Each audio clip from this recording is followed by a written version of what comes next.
আপনাদের আশীর্বাদ প্রার্থী হিসাবে, কারণ আমার বাড়ি এখানে উল্লেখ করা হয়েছে যে আমি দলাই বিধানসভা থেকে দল আমাকে প্রার্থী করেছে। কার্যকর্তা বন্ধুরা, আমি আমার দলে থেকেও আমি বলেছি, বারবার বলেছি যে দল আমাকে প্রার্থী করেছে, দল আমাকে প্রার্থী করেছে, বড়সাহেবের যে বিশ্বাস রেখেছে, আর তার চেয়ে যদি বড়সাহেব বিশ্বাস রেখে থাকে তাহলে দলের জনগণের উপর রেখেছে, দলের জনগণের উপর রেখেছে। এই কারণেই বলছি যে দলাই সহ আমাদের বরাক উপত্যকা থেকে আমরা যখন সমগ্র আসামে ভারতীয় জনতা পার্টির কিছু ছিল না, তখন সমগ্র আসামে কংগ্রেসের সরকার ছিল, সেই 1991 সালেও আমরা দলাই সহ শিলচর সহ বরাক উপত্যকা থেকে 9টি বিধানসভাতে জয়লাভ করতে পেরেছি। অর্থাৎ আমাদের বরাক উপত্যকার জনগণের অভ্যাস আছে, আজ থেকে নয়, 1991 সাল থেকে আমাদের অভ্যাস আছে বিজেপিকে জেতানোর। আমরা তখন থেকে চিন্তাধারা করছি, সেই রাষ্ট্রবাদী চিন্তাধারা নিয়ে আমরা কাজ করে যাচ্ছি।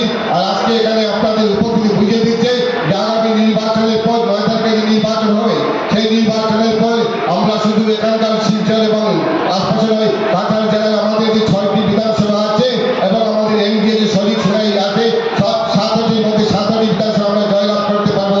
আপনাদের উপস্থিতি, আপনাদের কাজকর্ম সেটাই প্রমাণ করে দিচ্ছে।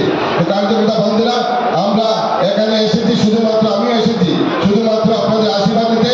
আপনাদের অনেকেই আজকে আমি যেখানে দাঁড়িয়ে আছি, আমার বাড়ি আপনারা জানেন একেবারে ভুবন পাহাড়ের পাদদেশে, একেবারে ভুবন পাহাড়ের পাদদেশে। আমার গ্রামটির নামও ভুবন খাল। ওই কারণে বলছি, অনেকে আমলাঘাট জানেন, আমলাঘাট থেকে পূর্ব দিকে একটা গ্রাম, ছোট্ট গ্রাম, সেখানে আমার বাড়ি। আর সেখান থেকে একজন সাধারণ কার্যকর্তাকে কে করেছে, প্রার্থী করেছে বিজেপি, ভারতীয় জনতা পার্টি। ভারতীয় জনতা পার্টি সেই দল যে দল এই মুহূর্তে বিশ্বের সর্ববৃহৎ রাজনৈতিক দল, এবং সেই দল আমার মতো একটি সাধারণ প্রার্থীকে, সাধারণ কার্যকর্তা প্রার্থী করেছে। এবং আমি বিশ্বাস করি যে আমাকে প্রার্থী করার সাথে সাথে দল সেই মেসেজটি দিয়েছে যে কাজ করলে অঙ্গিয়ার মতো সাধারণ কার্যকর্তাও একদিন বিদায় পদপ্রাপ্ত হতে পারে। আমার মনে হচ্ছে যে আমাকে প্রার্থী করার ফলে আমার মতো সাধারণ কার্যকর্তার মনোবল অনেকদিন বেড়েছে, যে অঙ্গিয়ার মতো একটা সাধারণ কার্যকর্তা হতে পারি, তা আমরাও আগামী দিনে হতে পারবো, বিভিন্ন দায়িত্ব পালন করতে পারবো। আমি দীর্ঘায়িত করবো না বক্তব্য, আবার শুধু আপনাদের আশীর্বাদ, আপনাদের ভালোবাসার স্নেহ কামনা। আমি যেখানে আজকে আছি বলছিলাম, সেই যে দল আমাকে প্রার্থী করেছে, এখানে শিলচর বিধানসভা সহ বরাক উপত্যকার আমার যে দলের যারা আছেন তাদের প্রত্যেকের অনেকে বলেছেন, আমার ব্যাপারে বলেছেন, এবং আপনাদের শুভকামনা, আপনাদের ভালোবাসা, আপনারা ঈশ্বর কাছে বলেছেন, আপনাদের যে মনের ইচ্ছা ছিল আমার প্রতি, আপনাদের স্নেহ মমতা ছিল, সেই স্নেহ মমতার ফলস্বরূপ আমি আজকে এখানে দাঁড়িয়ে প্রার্থী হিসেবে কথা বলছি। গ্রুপ নম্বর হয়নি, এটা আমার প্রথম নির্বাচন।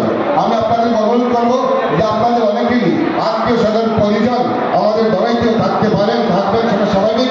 আপনারা একবার ওনাদেরকে একটু ফোন করে বলে দেবেন আমার কথা, যাতে ওনাদের সবার সহযোগিতায় আমি এই নির্বাচনী সংগ্রামে অবতীর্ণ হয়েছি, সেখানে আমি এবং আমার দল যাতে জয়লাভ করতে পারি।